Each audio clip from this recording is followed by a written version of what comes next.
ಸ್ತಂಭವಾಗಿ ನಿಲ್ಲಿಸುವನು. అతని దేవుని ఆలయంలో స్తంభంగా నిలబెడతాడు. హల్లెలూయా. హల్లెలూయా. సభೆ నిల్లಕ್ಕೆ ಕೆಲವು ಸ್ತಂಭಗಳು ಬೇಕು. సంఘంలో నిలడానికి ఒక స్తంభాలు కావాలి. ಕಳೆದ ವಾರ ಭಾನುವಾರ 6:30 8:30 ನಾವು ಕೆಲವು ತೀರ್ಮಾನಗಳನ್ನು ನಿಂತುಕೊಂಡವು. ఆ పైన ఆదివారం 6 గంటల ఇంకా 8:30 గంటల ಒಬ್ಬ ಪಾಸ್ಟರ್ ಮೈಕೊಂಡು ಸಭೆ ನಡೆಸಕ್ಕಾಗಲ್ಲ. ఒక పాస్టర్ గారిని పాస్టర్ మగన్ పెట్టుకొని సంఘం నడిపించకయ్యదు. జయ ಹೊಂದಿ ಮುಂದೆ ಬರಬೇಕು. అనేక జయ పొందే వాళ్ళు ముందుకు రావాలి. జయ ಹೊಂದಿ ಮುಂದೆ ಬಂದ್ರೆ ದೇವರು ಸ್ತಂಭವಾಗಿ ನಿಲ್ಲಿಸ್ತಾರೆ.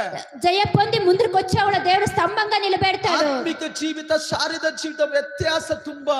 ఆత్మిక జీవితము శారీరక జీవితం అది వ్యత్యాసకరమైనది. ಈ ಶರೀರ ಜೀವಿತ ಕಣ್ಣಾರ ಕಾಣ್ತಾ ಇದೀವಿ. ఈ శారీరక జీవితం కళ్ళారా చూస్తా ఉండాము. ಆತ್ಮಿಕ ವಿಷಯ ಇನ್ನ ನಾವು ಕಂಡಿಲ್ಲ. ఆత్మిక విషయాలు ఇంకా కనపడలేదు. ಅದಕ್ಕೆ ಸೇವೆ ಮಾಡಕ್ಕೆ ಕೆಲವರು ಬರಲ್ಲ. అందుకే సేవ చేసే కొచ్చందు ప్రేయర్ చేసే కొచ్చందు ಪ್ರೇಯರ್ ಬರಲ್ಲ. ఉపవాಸ ప్రార్థనకు వచ్చేందు నైట్ ప్రేయర్ కు వచ్చేందు ಒಂದು ವಿಶೇಷ ಕೂಟ ಇಕ್ಕದ್ರೆ ಬರಲ್ಲ. ఏమైనా ఒక విశేష